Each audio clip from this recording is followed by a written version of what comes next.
Good morning, guys. I'm Tracy. Welcome to Just Dig It Farms.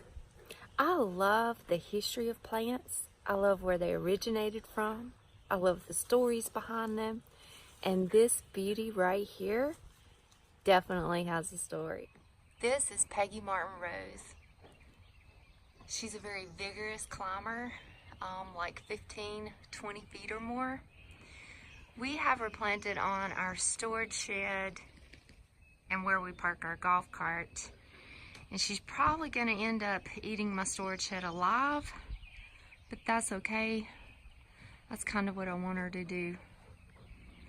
Peggy Martin has these beautiful cluster roses that repeat bloom spring, summer, and fall.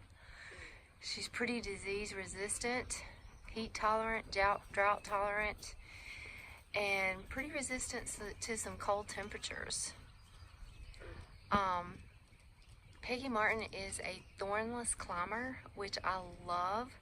That's one of the reasons why I chose her for this spot, because when we go to get on our golf cart, the thorns won't rip us apart. Peggy Martin has a lovely story of survival. An avid gardener in Louisiana named Peggy Martin had this lovely rose growing in her garden. She had just acquired it from pass-along cuttings from friends, and it was just beautiful in her garden.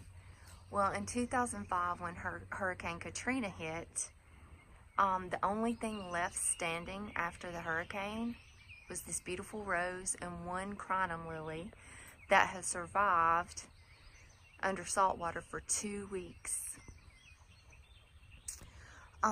Dr. Bill Welch had visited Miss Martin previously, like 2 years before the hurricane, and he loved this rose as well, so she gave him cuttings from it. Well, he took it back to Texas, and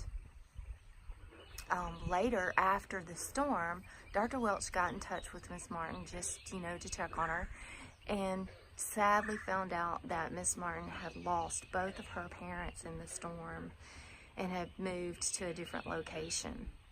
So touched by this, Dr. Welch wanted to do something to help with the relief for the victims of the hurricane.